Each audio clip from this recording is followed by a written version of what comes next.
Assassin's Creed Odyssey has aged a lot worse than I remembered it when I first played it when it came out. It aged so poorly in my eyes that I had to play Origins just to compare the two, considering they were released a year apart and share so many gameplay similarities. Why has Odyssey aged so poorly? Well, let's first talk about some positives. Assassin's Creed Odyssey is an epic game set in ancient Greece. You go from island to island on your trusty trireme, with a crew including everyone's favourite historian Herodotus. Ubisoft always nails their environments, and this is no exception. It's a very pretty game. You're going across the Greek islands, and I think the main quest is actually a highlight of this game. You're, piecing together a mystery around what's happened to your family, and you're also uncovering a great threat by the name of the Cult of Cosmos. Now, these guys have nothing to do with the Templar Order or any of that. One of the complaints of the story is the fact that this game is an Assassin's Creed game in name only. You do not have a hidden blade. There is no mention of assassins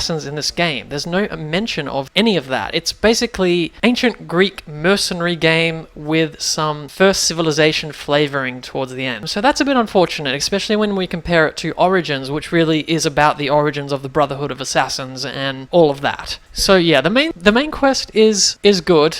For the most part. I like the fact that you meet various historical figures, including my favourite Socrates, who's always asking you annoying questions and trying to catch you up in a moral conundrum. The main quest does suffer from some of the issues that plague the side quests, in that some of the objectives that the game gets you to do are very basic. So go here, find this person, kill this thing, get this thing for me. So unfortunately that is in the main quest as well. It's not as apparent as the side quests, which I would say are almost completely that. It's either kill someone, find something, or investigate. And it's not just what you're doing in the side quests, it's the way you're doing them, the context behind it. So a lot of the side quests are very, very basic. You will accept a side quest and someone will ask you to do something. You go and do it. That is the extent of the side quests in this game. And it's really unfortunate because then we look at Assassin's Creed Origins and there are some actual multi-layered quests. It's not just one objective. There will be one objective and then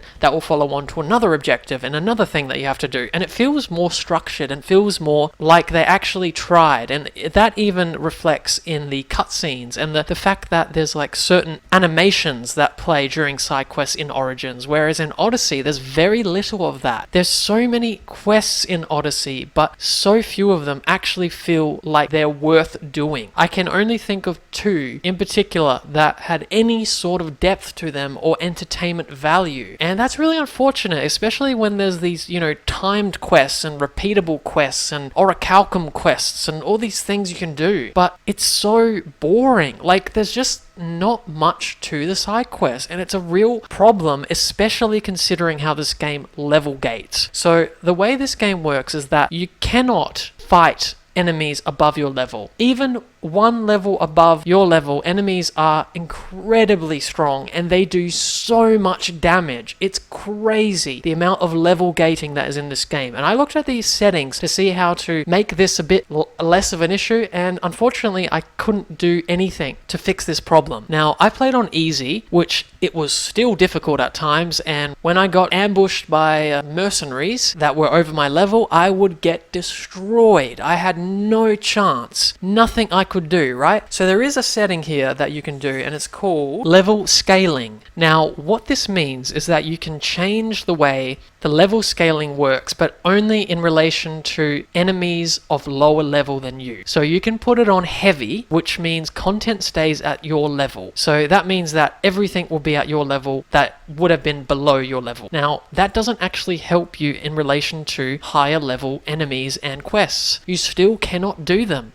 There's such little flexibility around this, and some might say, well, I can do them, I'm really good at the game, you've just got to get better at it. Unfortunately, that's really not how this works, because leveling is tied into your damage and health. So there's only so much you can do when it comes to enemies of a higher level than you. You simply cannot hit them for enough damage to actually make a dent. This isn't a game like Dark Souls, where if you really master the combat, you can do it. You can do it. It might take you 100 tries, but you can do it if you keep coming back and trying it. There were multiple moments in this game where it's like, I cannot do this. There is nothing I can do. Possibly if the combat was better, I could see that argument of just getting good holding water, but the combat is another issue in this game. So let's talk about why it's an issue. Parrying is wildly inconsistent. For some reason, they make you press both shoulder buttons to parry. Now, one of the shoulder buttons is your light attack. The other one is the block. The amount of times I've been unable to press the both buttons in time is staggering. I don't know why they didn't put the parry on the face button like they do in Origins. That would have helped a lot. Unfortunately, that wouldn't have helped everything because parrying is frustrating in that it's hard to know when to do it. Enemies simply don't have enough predictable attack patterns for the player to know when precisely to parry. This game could have used with some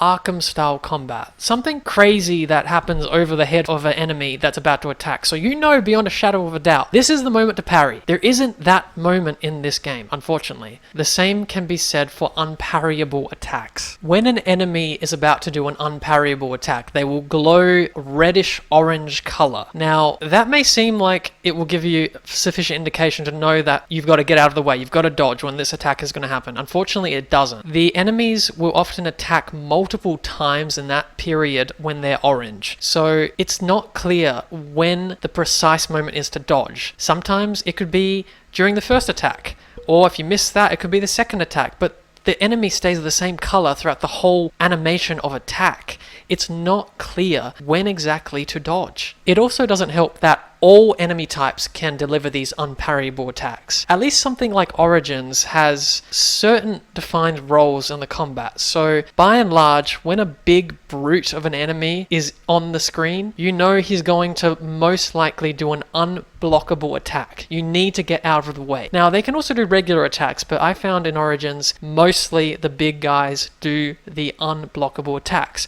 So that sets up an expectation for the player. When I see these big guys, I've got to dodge out of the way. I cannot parry these guys. That is good game design. It instills into the player a notion of what they must do when they see the design of that enemy. So combat in Odyssey is notably worse than in Origins. It also doesn't help that enemies often feel extremely spongy, especially when you start progressing through the game. Even regular enemies feel like they take 20 hits to take down. Now, Origins is a lot less spongy in that regard. Enemies don't take that much to take down. When you do level up towards the end of the game, they do start taking more hits, but it's not the same level of sponginess that Odyssey has. The sponginess also translates into the stealth in Odyssey. One of the big issues is that you cannot one-shot elite enemies with your stealth assassination. Even if you upgrade to the critical assassination ability, that will oftentimes do it, but sometimes it won't. And the issue I have with this critical assassination is I don't know why it couldn't just have upgraded the basic assassination ability. Why do I have to hold the button to initiate a critical assassination? Is there any moment in the game where I would not want to do maximum damage in a stealth takedown? It doesn't make sense, and oftentimes I would be holding the button trying to initiate a critical assassination, and for whatever reason it just wouldn't work, and then I would get alerted by the enemies and I would just be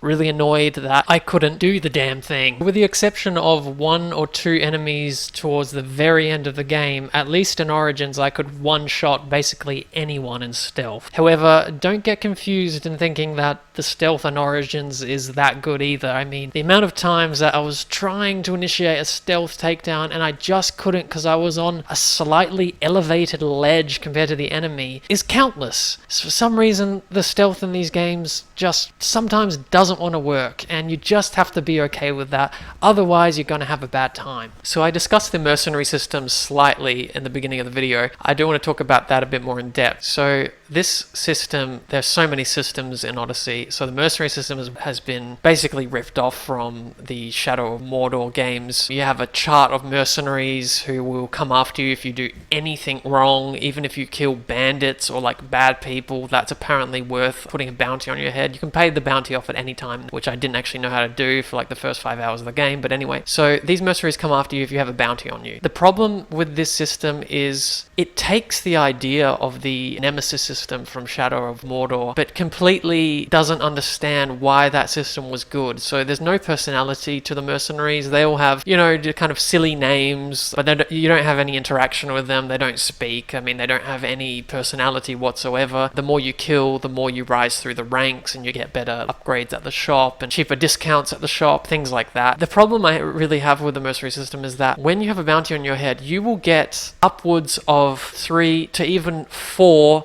I think even 5 mercenaries come after you at one time. And that is so annoying if you're trying to clear out a camp or do a mission or something, and you've got, you're fighting these like soldiers in the camp, and then you've got like these mercenaries coming after you, like a train of mercenaries. They're like on your tail. And it's so annoying because these mercenaries usually are stronger than a regular enemy. And when you apply all the issues I've discussed with the combat in this game, and you apply that to fighting the mercenaries, I really wish the system was just removed from the game, because there are already so many systems in the game. I mean, we haven't even discussed ship combats. You have your, trireme, you have guys that can throw arrows for you and javelin, and then you can upgrade to fire arrows and all of that. I didn't feel in this game that there's a lot of focus on the ship combat aside from just going to the different islands. There's very few missions, side missions, main missions that actually involve you using the ship. You do use the ship in Origins in some story missions, and I actually found the ship combat is mechanically better than Odyssey, which is really weird considering you don't use the ship in Origins aside from those few main missions. So why I liked it better in Origins is you have a few more tools at your disposal to use. You have something like a mortar cannon shot, which is interesting. You also have the ability to parry, which I've never seen before in ship combat. So when you're blocking to reduce incoming fire, if you let go of the block just as you're hit, your soldiers will send out a retaliatory volley of arrows, which I think is really cool. Unfortunately, that's not in Odyssey, and just the general nature of the ship combat, it feels very average. It's not the same as Black Flag, where you've got cannon smoke and cannon fire, and like it just feels so much more dynamic and like real, and it feels so much more fun. Whereas in Odyssey, it's like it's there, but it's not something I ever wanted to engage with in any real way. There's no legendary ships like there are in Black Flag, which they were some of the hardest fights in the game. You had to make sure your ships were fully upgraded. I mean, while we're talking about ship upgrades, I don't understand in Odyssey why the ship upgrades are so expensive, especially towards the end when you get the final ship upgrade. I mean, I couldn't even afford it. The prices for one of the ship upgrades is 262,000 drachma, which I barely could save up like 30,000, 40,000. Like, I don't know who's saving up 200,000. I don't know,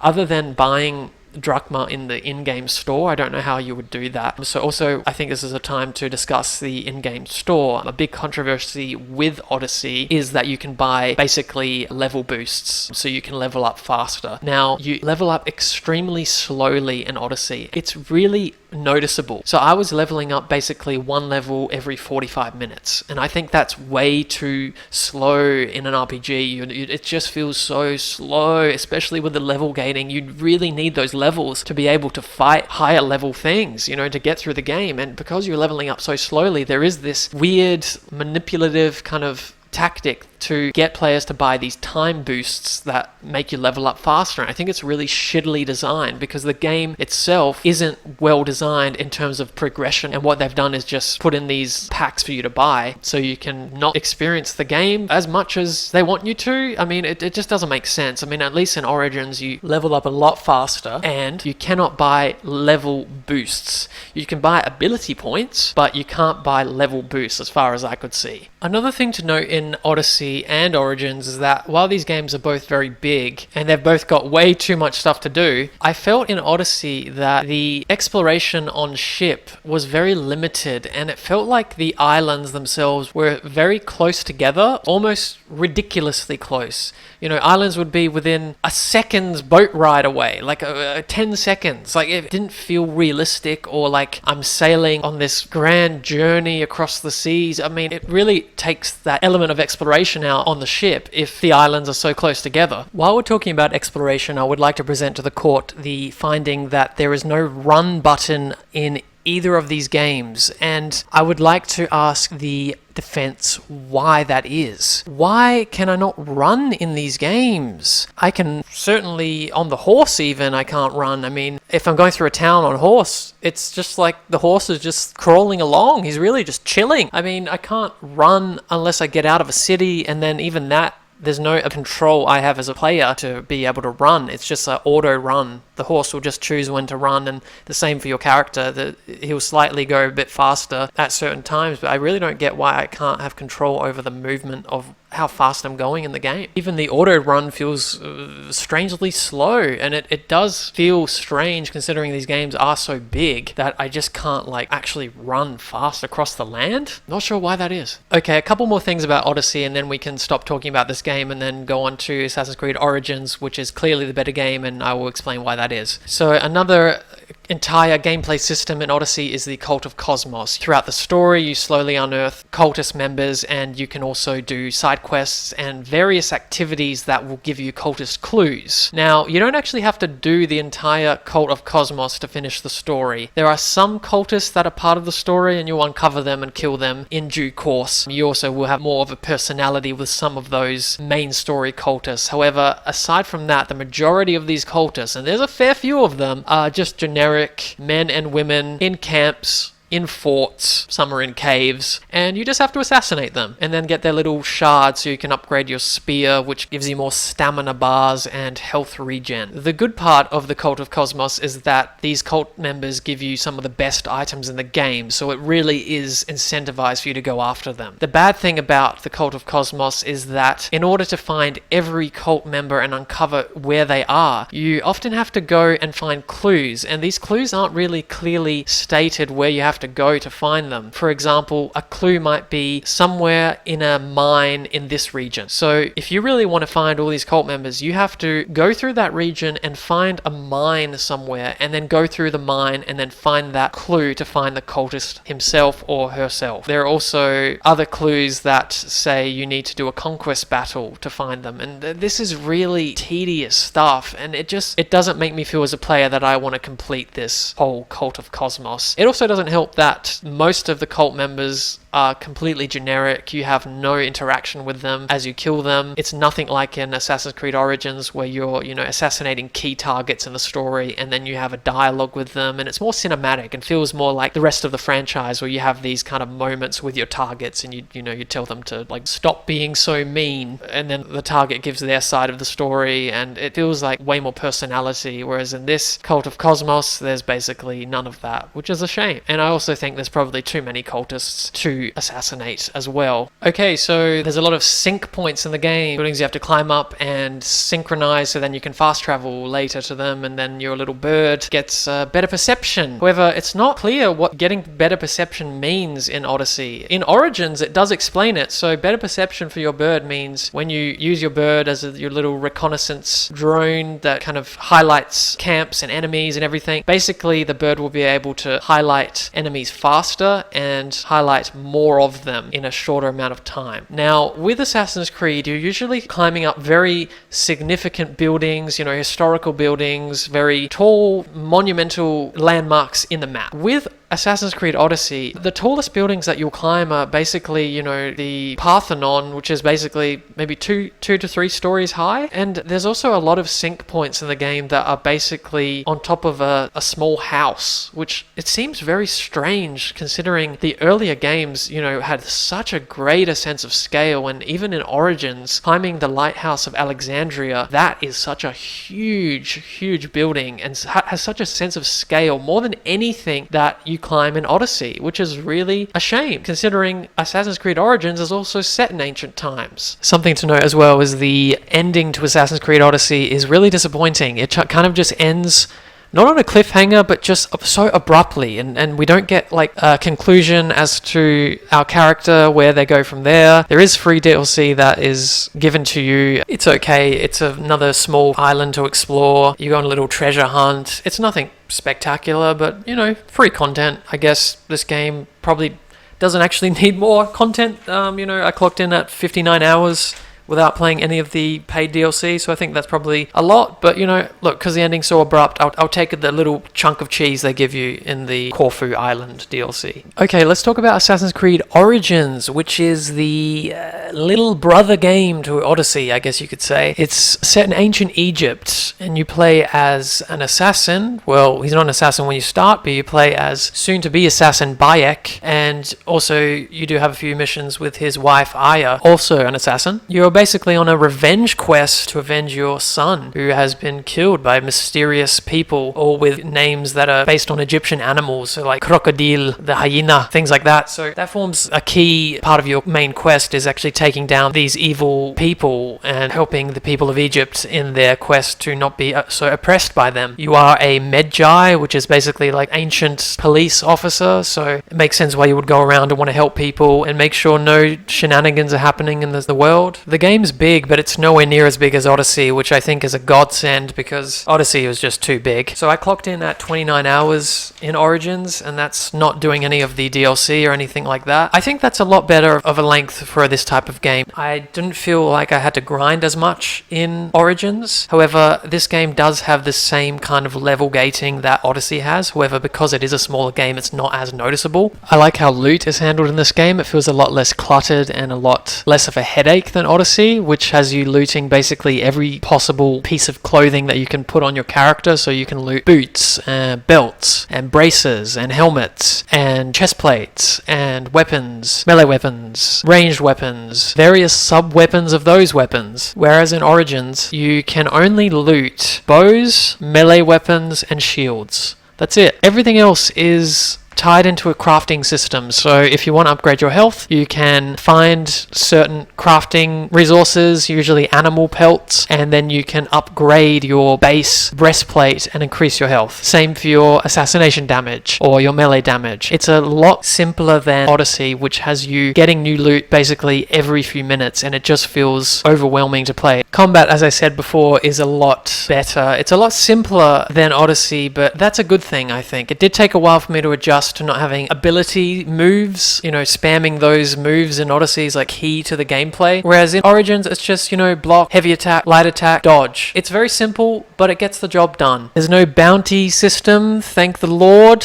So you're free to assassinate your targets and just, play the game without having trains of men and women coming after you and beating your ass. There are mercenaries in the game. They're called Phylakis, and they are set to patrol the world looking for you. I didn't find that they really came after me at all. Even if I ran right past them, they seem to be pretty chill. But if you want to fight them, they will really hit you hard. But they do have some good loot, but overall a lot less annoying. There are still too many camps and forts and all these kind of objectives on the map for you to do. One thing that is cool is you get to explore pyramids and loot them, which I guess is maybe not culturally something we should be doing, but it's fun while it lasts. There is too many of them. Again, it's everything in these games, it's like there's just too many of them. But we don't see a lot of pyramids in games, so it's cool to climb through them and synchronize on the top of them and all of that. One thing I don't like in Origins is that enemies will respawn in camps even after you've cleared them out. That can just go away. I don't like that in any open world game. I like when I go through an objective, go through a camp, clear out enemies, that they stay cleared. Unless there's a story reason why they would send reinforcements, I'm not having that. The world looks nice. It's very swampy, deserty, oasis-y. Towns are nice. There, as I said before, there's a lot more of a sense of scale in Origins compared to Odyssey. I do think the map is still too big. There's a lot of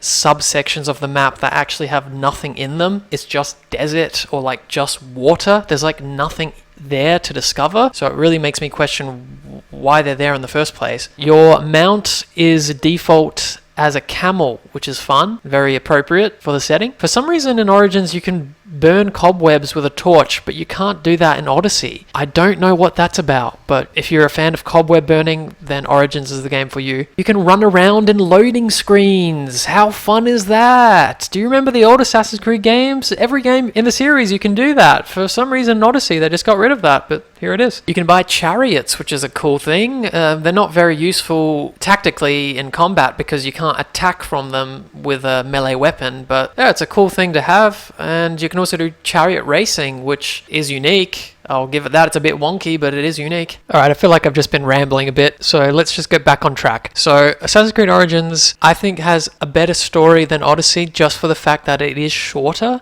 So it means it's more coherent. There's more sense of an urgency to it. There's not so much filler content. Although I would say there's still too many side quests. They are more varied than Odyssey, but I did still feel like there was too many rescue missions and carrying corpses missions and things like that. I feel like Bayek has more personality than the main character in Odyssey, just for the fact that you don't choose your own dialogue options, and you get more of a sense of who Bayek is as a person, whereas in Odyssey, your player character is basically anyone you want them to be, but the way that the choices are given, it's just so basic. Do you know what I mean? Like, I still think in a game where you choose your dialogue choices, there should still be a core character. So something like Mass Effect, you kind of get a sense of who the character is, even though you have some subtle changes in the dialogue. So yeah, Origins is the better game. It's got better characters, better quests, better combat, and some things are the same though. The game is still too big. There's too many things to do. I think the key with an open world game is making the extra things you do feel like they have some connection to the main quest or some connection to the story or the characters. And the closest that Origins comes to that when it comes to the side content would be, I think, the stargazing puzzles. So again, there's not a real gameplay benefit for you to do these, but there is a connection to your son. You used to look at the stars together and you would tell your son stories about the different star signs and things like that. So that's something that feels a little more personal, but it still doesn't have a real gameplay hook for me to want to do all 12 of those puzzles. And I think that is a trend with Ubisoft, is that they've got more and more bigger in their worlds. So they've just add more and more stuff to them. And Ubisoft themselves have said that they're aware of the problem that they've been doing, and they apparently are going to correct it with Assassin's Creed Mirage, which is a more streamlined, story-focused game. You know, I don't think it's even open world. I'm not sure exactly if it is, but I'm curious to see how that goes, because I think, you know, this thing of bigger is better when it comes to game worlds isn't always the case. And Ubisoft, I feel like, is at its best when it does tone things back and just kind of focuses on a couple core things, you know, some really good like gameplay or like a good hook to the world, something like that. So, you know, I think Assassin's Creed Origins is better than Odyssey, but these games are still quite bloated in their design, and, you know, some people enjoy that. Some people just enjoy sinking hours into a meaty game, and I think if you're going to sink your hours into one of these games, it's got to be Origins, because it just feels like it's just worth more of your time. But yeah, I'm curious to see what the future holds. What do you think of Assassin's Creed as a franchise, and